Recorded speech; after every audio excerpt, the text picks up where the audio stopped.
ನಮಸ್ತೆ ಎಲ್ರಿಗೂ ಶುಭೋದಯ. ಎಲ್ಲರೂ ಹೇಗಿದ್ದೀರಾ? ಎಲ್ಲರೂ ಆರಾಮ ಅಂತ ಅಂದ್ಕೋತೇನೆ. ನಾನಂತ ಆರಾಮ.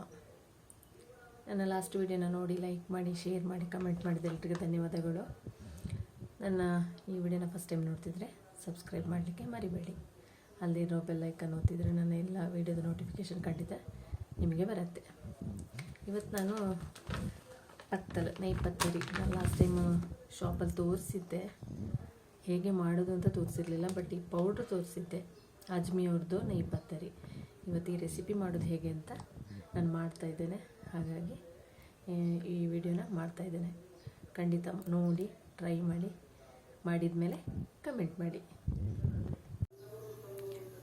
ಇದು ನಾನಿವತ್ತು 3 kg ತಗೋತಿದ್ದೇನೆ.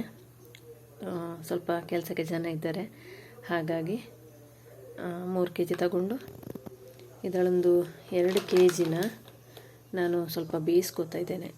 ನಾನು ಅದನ್ನ ವಿಡಿಯೋ ಮಾಡ್ತೇನೆ, ಹಾಗಾಗಿ ಬೇಯಿಸ್ಕೊಂಡ್ರೆ ಸ್ವಲ್ಪ ಚೆಂದ ಇರುತ್ತೆ.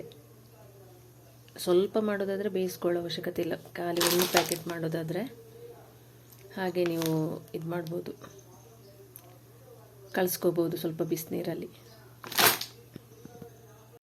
ಎಷ್ಟು ನೀರು ಇಟ್ಕೊಂಡಿದ್ದೇನೆ, ಉಪ್ಪು ಹಾಕಿದ್ದೇನೆ ನಾನು. ನೋಡಿ 4 ಪ್ಯಾಕೆಟ್ ಓಪನ್ ಮಾಡಿಟ್ಟಿದ್ದೇನೆ. ಕುದೀತಾ ಇತ್ತು ನೀರು, ಅದಕ್ಕೆ ಉಪ್ಪು ಹಾಕಿ ಉಪ್ಪು ಕರಗಿದೆ. ಅದಕ್ಕೆ ನಾನೀಗ ಆ್ಯಡ್ ಮಾಡ್ತಾಯಿದ್ದೇನೆ ಪೌಡ್ರ್. ನಿಮಗೆ ಎಷ್ಟು ಪೌಡ್ರ್ ತಗೋತೀರಾ ಅದಕ್ಕೆ ಬೇಕಾದಷ್ಟು ನೀರು ತಗೊಂಡು ಮಾಡಿದರೆ ಆಯಿತು. ನೋಡಿ, ಅದು ಗಟ್ಟಿ ಆಗುವಷ್ಟು ಅದನ್ನ ಚೆಂದ ಮಿಕ್ಸ್ ಮಾಡಿ. ಇದನ್ನ ಚೆಂದ ಮಿಕ್ಸ್ ಮಾಡಿ. ತುಂಬ ಗಟ್ಟಿ ಬೇಡ, ತುಂಬ ಗಟ್ಟಿ ಆದರೆ ಅದು ಉಂಡೆ ಮಾಡಿ ನೀವು ಇದು ಮಾಡುವಾಗ, ಪೂರಿಗೆ ಟೈಪ್ ಮಾಡುವಾಗ ದೊಡ್ಡದೋಗುತ್ತೆ ಸೈಡ್. ತುಂಬ ತೆಳ್ಳಗೆ ಸಹ ಮಾಡ್ಕೋಬೇಡಿ. ತೆಳ್ಳಗೆ ಮಾಡಿದರೆ ಎಕ್ಸ್ಟ್ರಾ ಹುಡಿ ಇದ್ದರೆ ಮಿಕ್ಸ್ ಮಾಡ್ಕೋಬೋದು. ಎಕ್ಸ್ಟ್ರಾ ಹುಡಿ ಇಲ್ಲ, ಇರೋದೇ ಇಷ್ಟು, ಅದರಲ್ಲೂ ತೆಳ್ಳಗೆ ಮಾಡಿದೆ ಅಂತ ಹೇಳಿದರೆ ಕಷ್ಟ ಆಗುತ್ತೆ.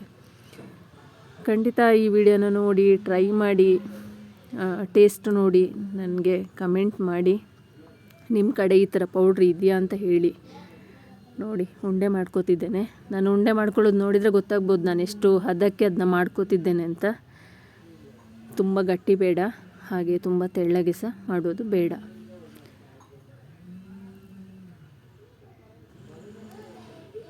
ಇದಕ್ಕೆ ಕಾಂಬಿನೇಷನ್ ಬಂದು ಚಟ್ನಿ ಮಾಡ್ಕೋಬೋದು, ಬಟಾಣಿ ಗಸಿ ಮಾಡ್ಕೋಬೋದು, ಕಡಲೆದ್ದು ಸಾರು ಮಾಡ್ಕೋಬೋದು, ಯಾವುದು ಸಹ ಆಗ್ತದೆ.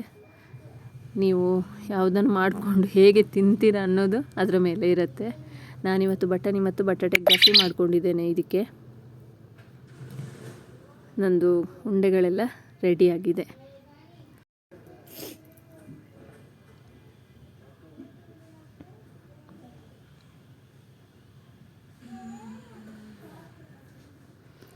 ಈ ಪೌಡ್ರ್ ಬಂದು ಅಜ್ಮಿಯವ್ರದ್ದು ನೇಪತ್ತರಿ.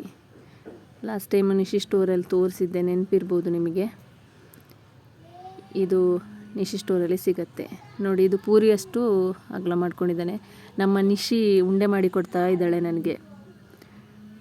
ಇದು ನೋಡಿ, ಪೂರಿ ಥರನೇ ಆಗಿದೆ, ಆದರೆ ಟೇಸ್ಟ್ ಮಾತ್ರ ಬೇರೆ, ಪೂರಿದಲ್ಲ. ಸ್ವಲ್ಪ ಬಿಸಿ ಬಿಸಿ ತಿಂದರೆ ತುಂಬ ಟೇಸ್ಟ್ ಇರುತ್ತೆ. ಖಂಡಿತ ಈ ವಿಡಿಯೋನ ನೋಡಿ ಟ್ರೈ ಮಾಡಿ, ಲೈಕ್ ಮಾಡಿ, ಶೇರ್ ಮಾಡಿ, ಕಮೆಂಟ್ ಮಾಡಿ. ನೆಕ್ಸ್ಟ್ ಇನ್ನೊಂದು ರೆಸಿಪಿ ಜೊತೆ ಅಥವಾ ಇನ್ನೊಂದು ವೀಡಿಯೋ ಜೊತೆ ಮತ್ತೆ ಸಿಗ್ತೇನೆ.